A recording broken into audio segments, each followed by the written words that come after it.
Joyeux Noël à tous. En cette saison de la Nativité, où le monde entier célèbre la naissance du Seigneur et du Sauveur Jésus-Christ, je voudrais vous rappeler les paroles de l'ange au berger. Ne craignez point, car aujourd'hui, dans la ville de David, il vous est né un Seigneur, un Sauveur, en la personne de Jésus-Christ.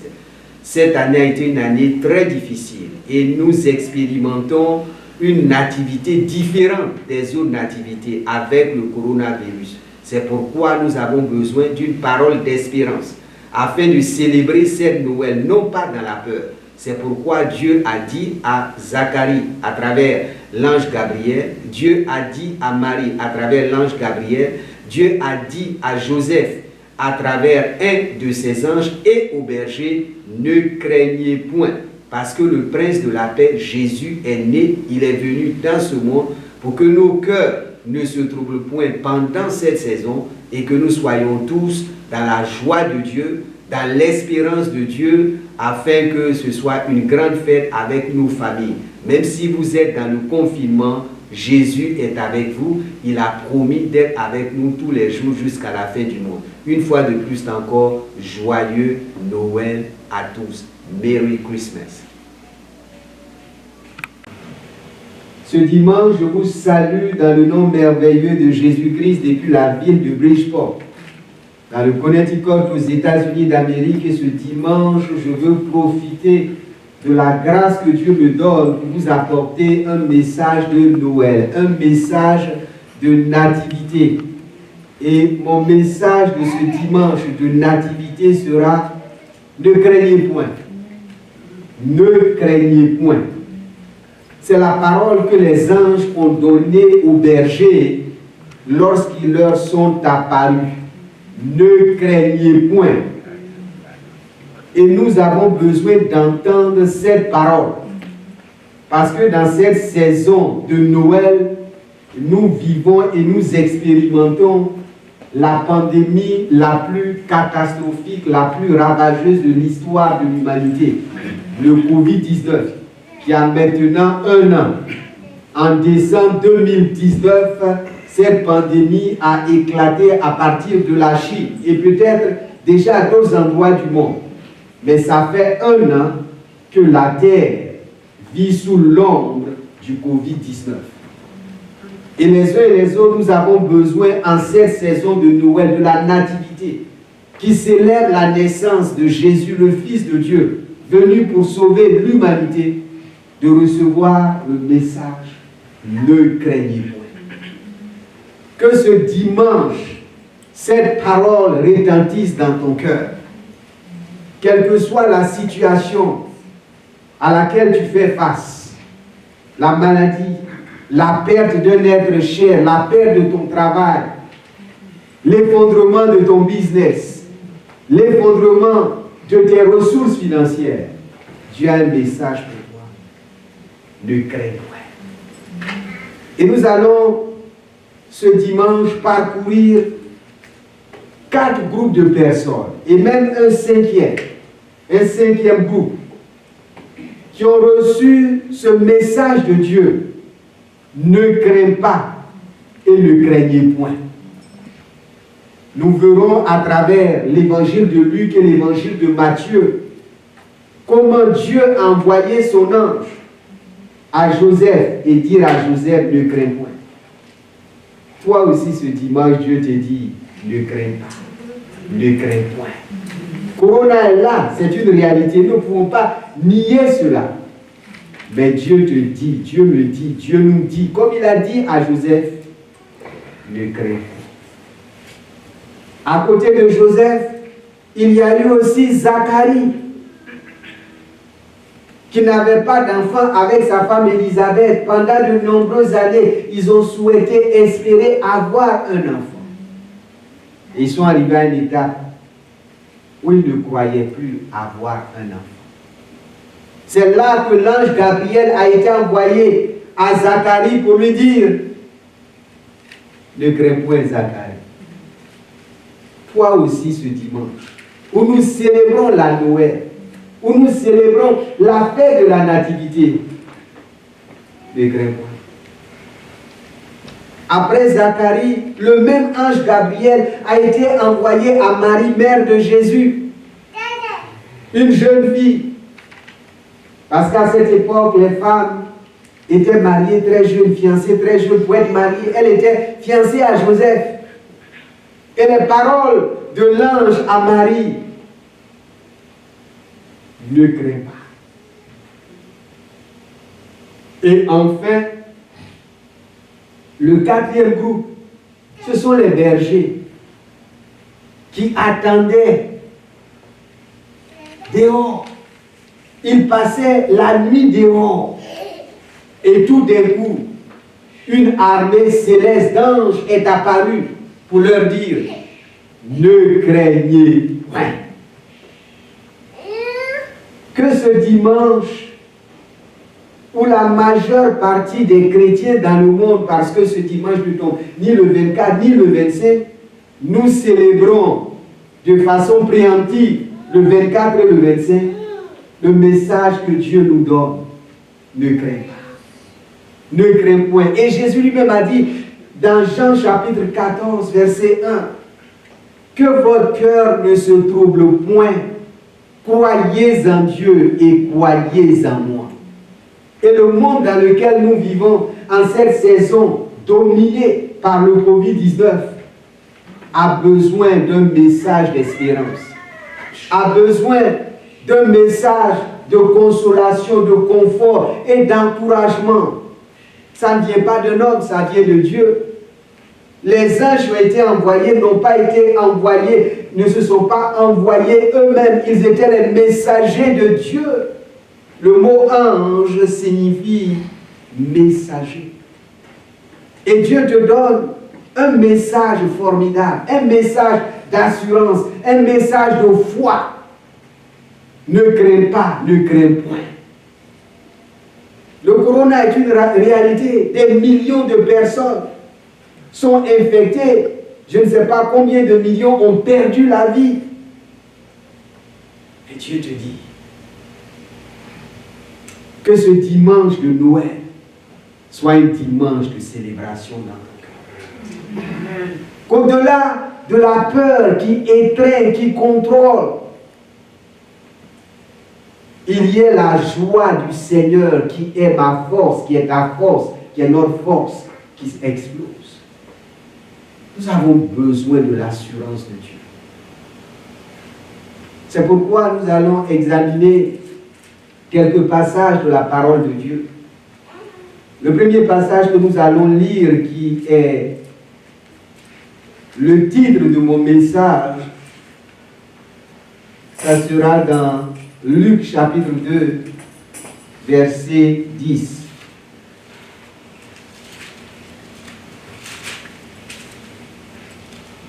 Luc chapitre 2, verset 10. Mais l'ange leur dit: ne craignez point, car je vous annonce une bonne nouvelle qui sera pour tout le peuple le sujet d'une grande joie. L'opposition à la peur, à la crainte, à la frayeur, c'est la joie. Et la Bible dit clairement: la joie du Seigneur est ma force.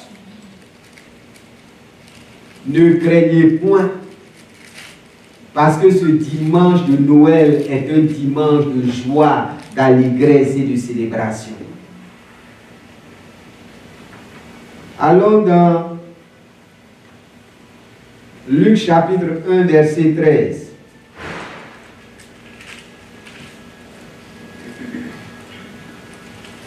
Luc chapitre 1, verset 13. Mais l'ange lui dit, l'ange s'adresse à Zacharie, le père du prophète Jean-Baptiste: ne crains point, Zacharie, car ta prière a été exaucée. Ta femme Élisabeth t'enfantera un fils et tu lui donneras le nom de Jean. Zacharie était dans le temple en train de remplir son ministère de sacrificateur. La Bible dit qu'il était avancé en âge, lui et sa femme. Et un ange est venu vers Zacharie pour lui dire ne crains point. Pourquoi? Zacharie et sa femme, comme je vous l'ai dit en introduction, avaient désiré, souhaité avoir un enfant. Et Zacharie, étant un croyant, étant un sacrificateur, priait avec sa femme Élisabeth. C'était des gens de foi. Ils appartenaient au peuple juif, au peuple des croyants. Ils ont prié pendant des années et ils n'ont pas eu de résultat. Alors quand l'ange apparaît à Zacharie, il dit, ne crains point. Ne crains point d'être déçu dans ton aventure de la foi avec Dieu dans la prière. Et toi aussi, pendant cette saison de coronavirus, tu as beaucoup prié. Et il se pourrait que tu aies été déçu par le résultat de ta prière et de tes prières. Mais Dieu te dit, ne crains pas, ne crains point. Parce que lorsque le temps de Dieu arrive, tu ne seras jamais déçu. Ne crains pas de persévérer dans la foi et dans la prière, parce qu'il y a beaucoup de chrétiens qui ne veulent même plus persévérer dans les prières précises, parce que tellement ils ont expérimenté des non-exaucements qu'ils ont peur maintenant de s'engager dans des prières plus précises, plus audacieuses. Mais Dieu te dit en cette saison de Noël, j'ai une bonne nouvelle pour toi. Ne crains plus pour tes échecs, tes déceptions du passé dans ta vie de prière, parce que Dieu va ouvrir une nouvelle ère. C'est que ta femme Élisabeth va tomber enceinte et elle va t'enfanter un enfant qu'on appellera Jean. Il sera grand aux yeux de Dieu. Dieu aussi va permettre un miracle dans ta vie à partir de cette saison de Noël qui va déclencher dans ton existence la joie et l'allégresse. C'est pourquoi ne crains plus et ne crains pas. La deuxième personne, si nous progressons dans le même chapitre 1, au verset 28, le même ange, Gabriel, l'ange entra chez elle, c'est-à-dire chez Marie, et dit, je te salue, toi à qui une grâce a été faite.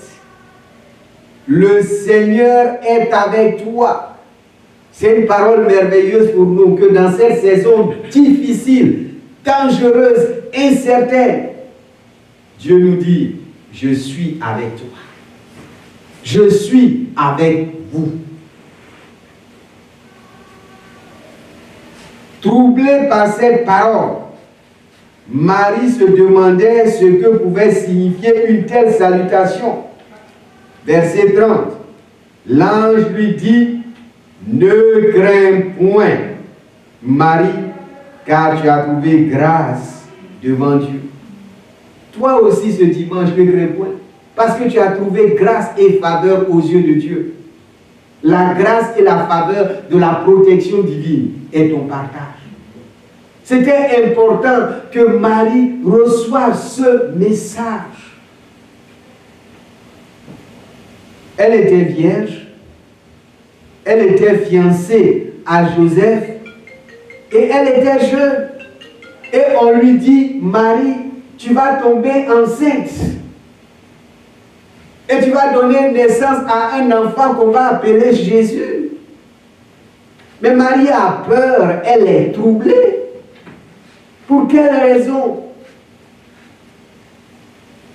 Elle est fiancée, c'est vrai, mais elle n'est pas encore mariée. Et elle doit se garder pure jusqu'à son mariage. Comment est-ce qu'elle va expliquer à son fiancé qu'elle est tombée enceinte sans avoir eu de relation avec un homme? Comment est-ce qu'elle va expliquer à ses parents qui l'ont fiancée à Joseph qu'elle tombe enceinte sans être partie avec un homme? Comment elle va expliquer cela dans son village, à Nazareth ou à Bethléem ou dans son quartier? Il y a de quoi avoir peur. Personne avant Marie n'a vécu une telle expérience. Il n'y a pas d'expérience in vitro. Ça n'existait pas. On ne peut pas tomber enceinte sans aller avec un homme. Qui va te croire? Oh, je suis tombé enceinte, mais c'est Dieu qui est le père de mon enfant. Comment, comme on dit en anglais, are you crazy? Qui va te croire? Elle est une jeune fille. À cette époque, les femmes se mariaient jeunes. À 12 ans déjà, légalement, elles pouvaient se marier. Parce que c'était l'âge. À partir de 12 ans, à 13 ans, tu rentrais dans ce qu'on appelait la majorité légale. Donc, on pouvait la marier. On suppose que Marie avait entre 15 et 16 ans. Elle n'a pas l'expérience de la vie pour supporter les attaques, les critiques, tout et tout. Et c'est pour ça que l'ange lui dit, ne crains pas. Ce qui arrive devant, ça fait peur. Et à cette époque, elle pouvait même lapider à mort pour avoir trompé Joseph. Qu'est-ce qu'elle va dire à Joseph? Qu'est-ce qu'elle va expliquer à Joseph? Parce qu'au moment où l'ange lui parle, ce sont les deux qui sont là. C'est Marie et l'ange. Ne disons pas, nous ne sommes pas à l'époque des selles pour dire, bon, je vais enregistrer ça et puis montrer aux gens. Non. Après ça, l'ange est parti. Ça fait peur. C'est effrayant. C'est comme avec aujourd'hui le corona, les nouvelles que nous apprenons à gauche, à droite, c'est vraiment dangereux, sérieux. Mais Dieu te dit, ce qui t'a révélé, ne crains pas. Il va te tenir la main pour naviguer à travers ces moments d'incertitude.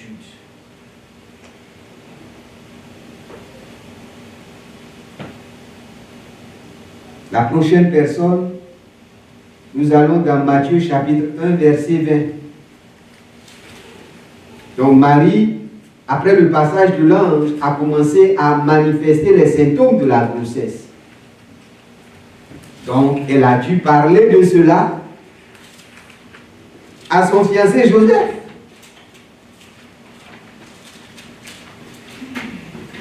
Matthieu chapitre 1, verset 20.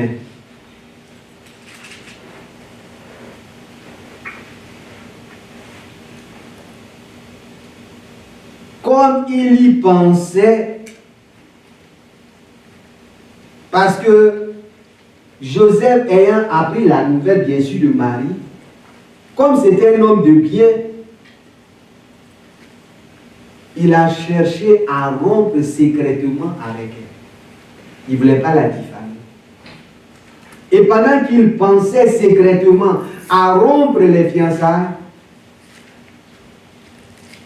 voici un ange du Seigneur lui apparut en songe et dit, Joseph, fils de David, ne crains pas. Ne crains pas. Pourquoi? Parce que Marie ne t'a pas trompé. C'est un miracle de Dieu qui s'est produit dans sa vie. Ne crains pas. Pourquoi Joseph avait besoin de cette parole? Parce que la société où Joseph vivait, comme notre société actuelle, aime juger, aime critiquer. Qu'est-ce que Joseph va aller dire à ses parents, à ses amis? Qu'est-ce que Joseph va aller dire à ses collègues charpentiers? Que la jeune fille que je vous ai présentée, qui était, comme on dit en anglais, my sweetheart, est tombée enceinte et je ne suis pas allé vers elle. Qu'est-ce que les gens diront de Joseph? Joseph, ça ne va pas? Comment tu peux nous raconter une histoire? Tu es sûr que tu n'as pas violé le contrat de chasteté avant le mariage? Joseph, il faut nous dire la vérité. Donc il était en train de réfléchir à tout cela, le jugement des hommes. Le qu'en dira-t-on? Et nous vivons aujourd'hui dans une société où les hommes ne marchent plus selon ce que Dieu attend d'eux et veut d'eux. Mais du qu'en dira-t-on qui a poussé certaines personnes à perdre leur vie dans cette période de coronavirus? Ils se sont retrouvés dans des endroits où les personnes ne croyaient pas à la contagion, ne croyaient pas à l'efficacité des masques, ne croyaient pas à la distanciation sociale. Donc ils ont voulu jouer aussi à cause des autres. Ils n'ont pas pris des précautions. Et le corona les a foudroyés. La peur du qu'en dira. La peur de se sentir isolé et incompris. Mais que ce dimanche, Dieu se révèle à toi. Il a un plan pour ta vie. Et le plan de Dieu ne fait jamais sens aux yeux des hommes. C'est pour ça que nous avons besoin de la foi, du courage et de l'audace pour obéir au plan, au dessein de Dieu. Marie avait décidé d'obéir à Dieu. Maintenant, Joseph, avec cette apparition angélique et cette parole, ne craint point, s'est ressaisi et a dit, peu importe ce que ma famille va dire, peu importe ce que mes amis vont dire, peu importe ce que mes collègues vont dire, mon village, mon quartier va dire, Dieu m'a parlé, je n'ai plus peur des hommes, je ne crains plus les hommes, je ne crains plus leur condamnation, etc. Je préfère obéir à Dieu. Que cette saison de Noël soit pour toi une saison de courage ou d'audace où tu décides d'obéir à Dieu aux hommes. Beaucoup d'hommes et de femmes aujourd'hui ne peuvent pas rentrer dans leur potentiel complet et total à cause de la peur des hommes. Ils sont paralysés, contrôlés par le jugement des autres. Imaginez-vous un peu que Joseph avait décidé de rompre avec Marie. Qui allait assister Marie le jour où elle devait donner naissance? Qui allait amener Marie en Égypte alors qu'Hérode cherchait à tuer Jésus? Il aurait mélangé tout le plan de Dieu s'il avait été un lâche. Beaucoup d'hommes et de femmes aujourd'hui n'ont plus de courage pour proclamer qu'ils sont de Jésus ou de Dieu. On se retrouve quelquefois dans des milieux où on a peur même de dire qu'on est chrétien. Ne crains pas de témoigner pour Jésus, de proclamer, d'affirmer que tu appartiens au roi des rois, au Seigneur des seigneurs. Et enfin, le dernier groupe. Allons dans Luc chapitre 2, verset 10. Le dernier groupe, c'est le groupe des bergers.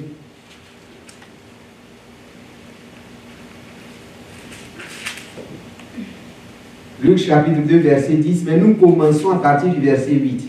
Luc chapitre 2, débutons au verset 8. Il y avait dans cette même contrée des bergers, dans cette contrée, qui passaient dans les champs les veilles de la nuit pour garder leurs troupeaux. En hiver, tu ne peux pas être dehors.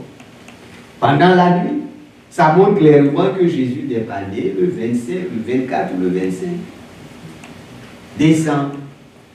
Parce qu'à cette période en Israël, c'est la période de l'hiver. Ils ne pouvaient pas être dehors. Mais ils étaient tranquillement dehors, en train de vaquer à leurs occupations nocturnes. Sans doute qu'ils avaient mis le troupeau au repos et ils s'étaient retrouvés autour d'un feu, en train de bavarder, de manger un peu, etc. Tout était normal. Et ça a été la même chose pour nous. Jusqu'en mars dernier, avril dernier, tout était normal dans nos vies. Et puis tout d'un coup, un événement va se produire qui va mélanger toute notre stabilité. Cet événement pour nous, c'était le coronavirus. On va commencer à se masquer, à ne plus se serrer les mains, à ne plus se donner rare. avoir 1 mètre de distance entre les uns et les autres, faire des longs rangs dans les magasins, expérimenter toutes ces folies où on ne trouvait plus à un moment donné de papier hygiénique. Notre vie normale et correcte a été ébranlée par le coronavirus. Et ces bergers, et voici un ange du Seigneur leur apparut, et la gloire du Seigneur resplendit autour d'eux. Il fut saisi d'une grande frayeur. Tout d'un coup, un ange apparaît avec la gloire, la lumière, etc. N'oubliez pas qu'à cette époque, il n'y avait pas encore l'électricité.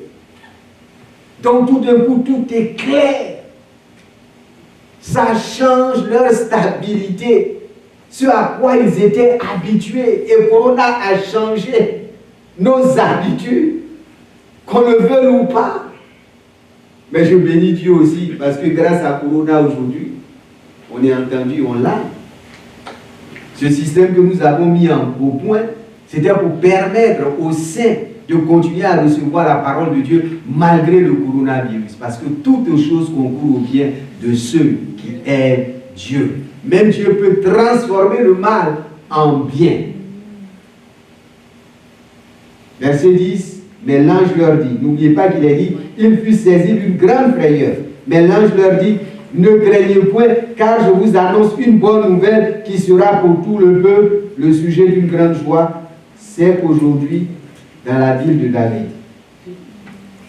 il vous est né un sauveur qui est le Christ, le Seigneur. C'est qu'aujourd'hui, dans la ville de David, il y a un événement particulier. Le Christ vient de naître. Le sauveur du monde vient de naître. Ne craignez pas. Ne craignez point. Et Dieu te dit ce dimanche, ne crains point, ne crains pas. Parce que Jésus est dans ta vie. Il est dans ta destinée, dans ton existence. Rien ne pourra t'arriver sans la volonté de ton Père. Si tu marches avec sagesse, avec prudence et intelligence. Que ce Noël, tu ne laisses plus la peur dominer ton cœur. Et je voudrais vous donner 3 éléments pour combattre cette peur et nous allons terminer. Dieu te dit, n'aie pas peur. Mais quand l'ange a dit à Marie, ne crains pas, et que l'ange a expliqué ce qui allait se passer dans le corps de Marie, Marie a dit, je suis la servante du Seigneur, qu'il me soit fait selon sa volonté. C'est se soumettre totalement à Dieu.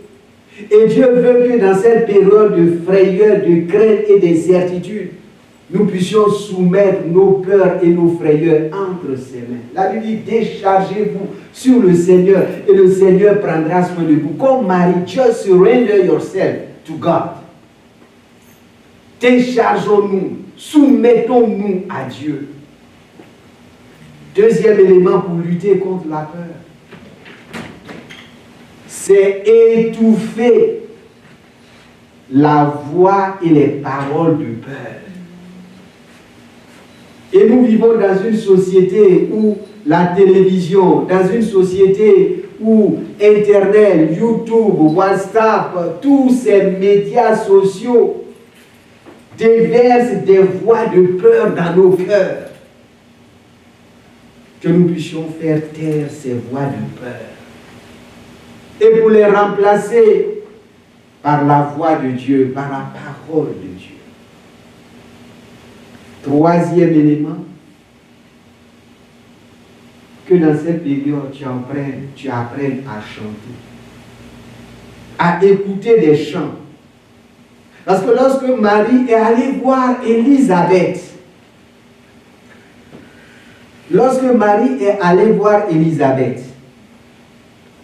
il nous est dit dans Luc chapitre 1, verset 46, Marie dit, mon âme exalte le Seigneur. Mais dans d'autres versions, il est dit, Marie chanta. C'est ce qu'on appelle le Magnificat.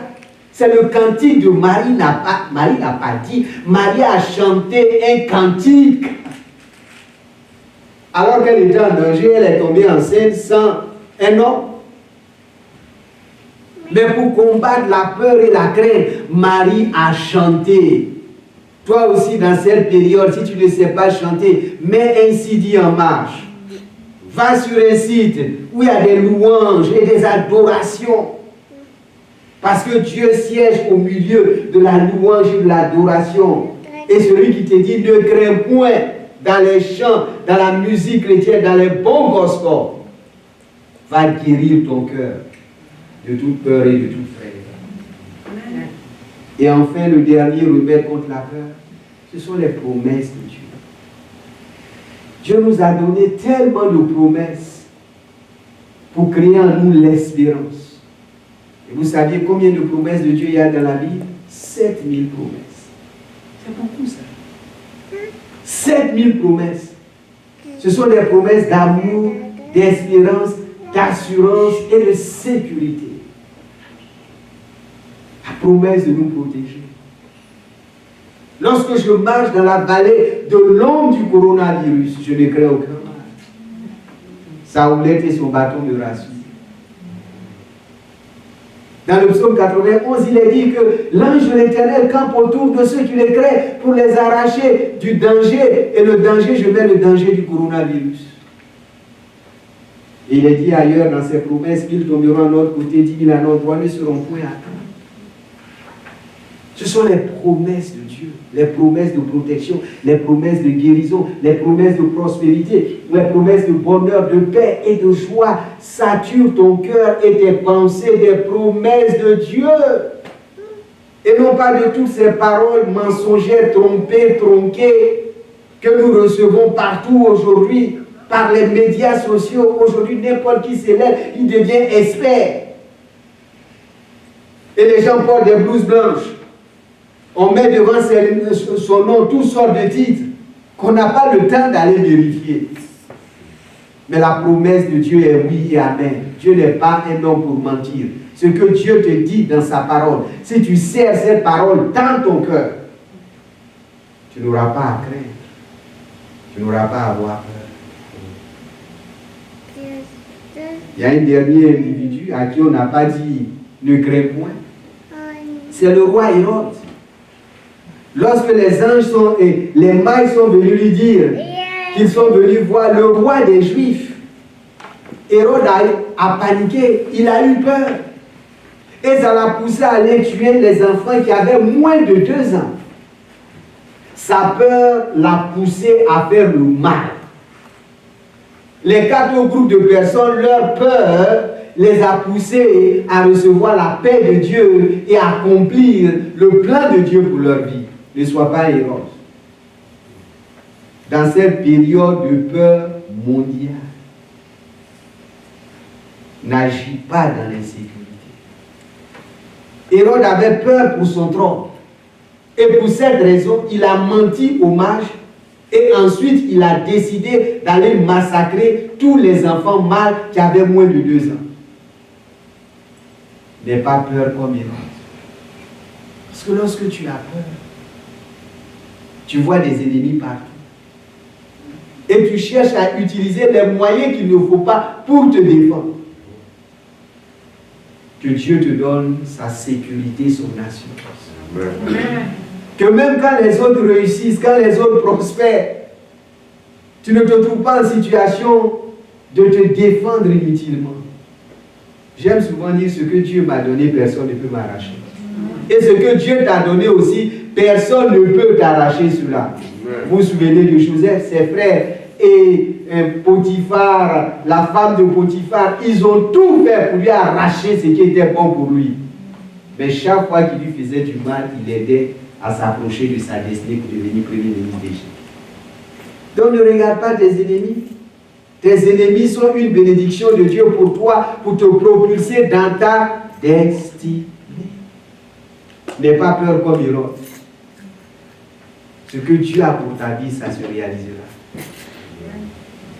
Quand cette saison de nativité, cette saison de Noël que l'humanité avant nous n'a jamais expérimenté, toi et moi, nous puissions dire, je ne crains pas, je ne crains point, je ne crains plus, parce que la joie du Seigneur est ma force.